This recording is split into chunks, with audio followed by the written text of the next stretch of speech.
In today's courtroom drama, we're watching a man teeter on the edge. He's asking for a second chance while the court stares down a long record of violence and failure. Can he be trusted one more time? Deferred finding of guilt as you had applied for deferred adjudication. According to the plea bargain agreement, state proceeding on count 1, punishment was to be assessed at a cap of 10 years. All right, court is calling 2024 CR 4892, State of Texas versus Carlos Gallardo. Could I have parties announced for the record for the state? Your hand, Your Honor. Defense? Michael DeLeon for Mr. Gallardo. And are you Mr. Gallardo? Had found there was sufficient evidence to find you guilty. The court deferred finding of guilt as you had applied for deferred adjudication. According to the plea bargain agreement, state proceeding on count 1, punishment was to be assessed at a cap of 10 years in the prison. There's a $2,000 fine. The state opposes your application for community supervision or deferred adjudication. They were taken in consideration 2024 CR 3341, 72840, 728402, and there's to be restitution for drug testing. Have both parties had a chance to review the PSI report, state? Defense? Yes, Your Honor. Any objections to the PSI report, state? Let's unpack this. Deferred adjudication is like a warning shot to avoid prison if you follow the rules. But here's the issue. The state is saying no way. And that's probably because this isn't Mr. Gallardo's. Defense? I think they've misspelled Mr. Gallardo's name a few times, but otherwise, nothing factual, Judge. All right. Does anyone have any witnesses? State? No. Defense? No witnesses, Your Honor. All right. State, you are opposed. Why are you opposed?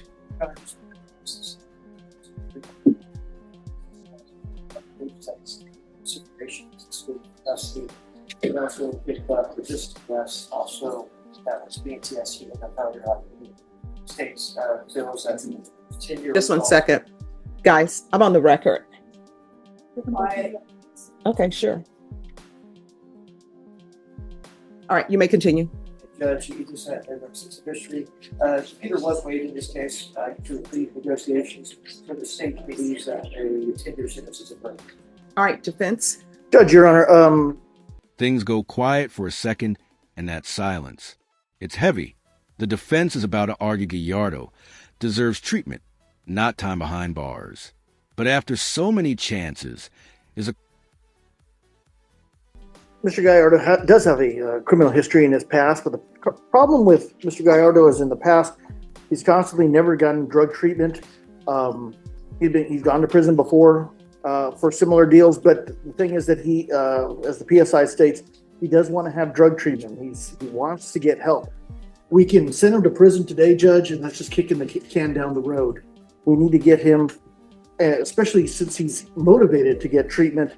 We're asking the court to grant him deferred adjudication, put him in any type of drug treatment program that the court feels would assist him in that. And obviously that could be a lockdown facility or whatever the TAP evaluation recommends. But we're asking for that opportunity for him to be able to get drug treatment so this behavior doesn't repeat for the rest of his life. And that's what's going to happen if he doesn't get treatment. For the first time we hear from Gallardo himself. He says he wants help. He sounds sincere, but let's be real honest. He doesn't erase a long criminal record. Does a judge believe this to my client, Mr. Gallardo, before, if he's granted deferred, if he's put on and he messes up, the court can sentence him to prison for the maximum amount of time. With that big hammer over his head, Your Honor, we're asking for deferred adjudication and allow him to have that opportunity to get drug treatment. And Mr. Gallardo does want to make a brief statement to the court about why he should, why he wants to be on probation. All right, you want to raise your right hand for me? Do you solemnly swear or affirm the testimony you give will be the truth and nothing but the truth so help you God? All right, you can lower your hand. Make sure you keep your voice up. State your name for the record, please. All right, defense, do you have any questions for him or he just would like to make a statement? My one question for you, Mr. Gallardo, is tell the court why you feel like if you're placed on probation, why you could be successful, why you want to be on probation. I need help. Tell the court more. What do you need help for? drug. Always, I use when I would use drugs, I used it like as it was Ritalin to cope with basically with life. You're talking about like self-medicating? Yes, Okay. And how long you been doing that? I started since last year. Okay. And do you feel like if you got drug treatment that would help? Yes. Absolutely. Anything else you want to tell the court before the court decides what your sentence should be? Yes. I just need help and continue with my life. You know, try to better myself than what I was doing before. Nothing further, Your Honor. State, any questions? Yes. So you were convicted of assault on a family second here in Bear County. Is that correct? Boom. The prosecution dives straight in. Past convictions, revoked probations, assaults with weapons. This isn't one mistake, it's a pattern. How many second chances does one man get before? You had an assault family violence case Yes. where you're convicted. You received actually deferred adjudications of 7 years back in 2017 at first. So you were on probation for that case. Is that correct? Yes. And actually, before that, you have probation out of Medina County for aggravated assault on a family with a weapon. Yes. And you were revoked off of that probation also. You received probation for that, and you were revoked off that. I don't remember.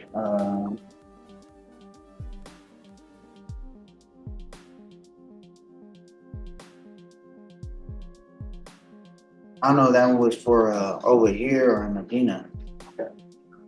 Well, from the PSI, it states that you were convicted. You had probation, and you were convicted and sentenced to Texas Department of Corrections for 4 years for that case. All right. Okay. And then also the assault, family violence here in Bear County, you were given probation, deferred actually, but then you were revoked very close to that date of the previous one in Medina County and sentenced to 6 years in the Texas Department of Corrections. Is that correct?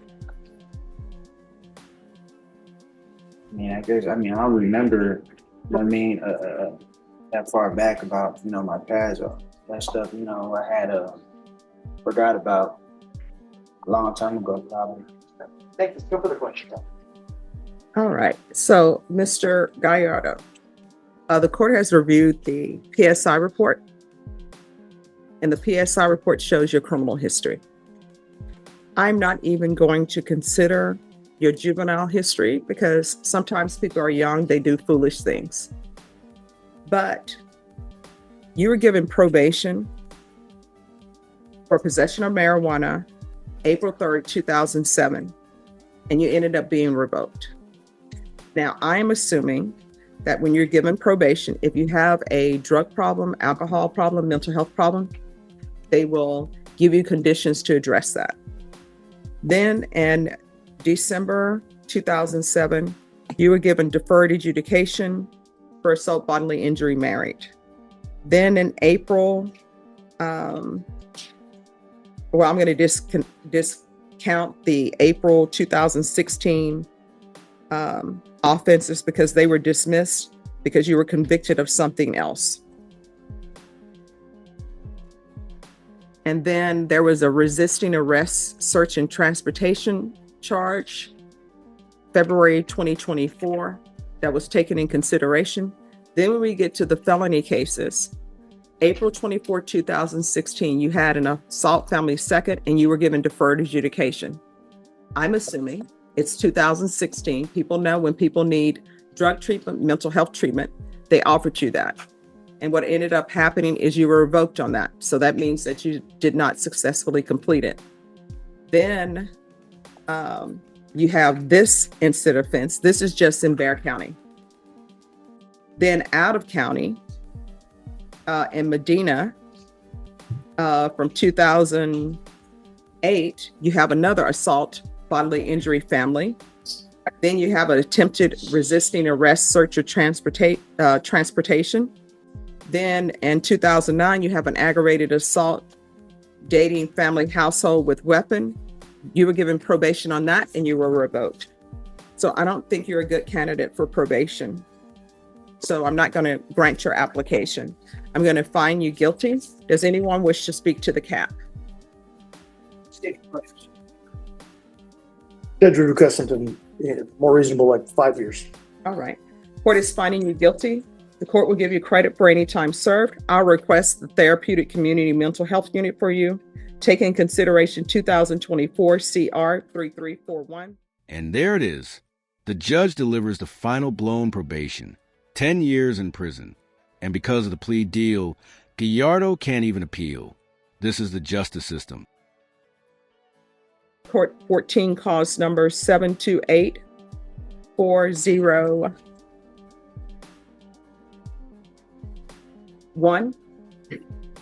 728-402. There's a $2,000 fine, time and money to run concurrent, restitution of $121 to SAPD for drug testing, and I'm going to assess your punishment at 10 years in the prison. Did you review the document entitled Trial Court Certification of Defendant's Rights to Appeal with your attorney? Did you understand it and sign it? Because this is a plea bargain agreement, because I followed your plea bargain agreement, and because you waived your right to appeal, you do not have the court's permission to appeal. Because this is a felony conviction, you're not allowed to own or possess any weapons or ammunition. If you have a question over what a weapon or ammunition is, you'll need to speak to an attorney. Do you understand? Yes. All right, we can go off the record. Mr. Gallardo, here's the thing. If you come back in the state of Texas with another criminal charge that is a felony, one or two things are going to end up happening. Either you're going to be tagged as a habitual, which means your minimum sentence will be 25, depending on the alleged offense. If it is a state jail felony, maybe you're looking at 2 to 20 years. It all depends. If you want to spend the rest of your life in prison, you can. Guess what? People talk about, oh, the Bexar County Jail is overcrowded. Oh, the Texas prisons are overcrowded. Guess what? They can always find. The judge ends with a chilling truth. Texas will always find a place for repeat offenders. Crowded jails? Doesn't matter. If you keep coming back, they'll make room. Even if it means sleeping in the hallway. That's your future, Mr. Gallardo. To build another jail, and they can always find room to put you in a cell. And then you can file whatever human rights violation you think are being violated. You can file that, but they're not going to let you go because the jail is overcrowded. They're going to find a place for you, even if it's standing or sleeping in the hallway. You understand? Absolutely. All right, good luck to you.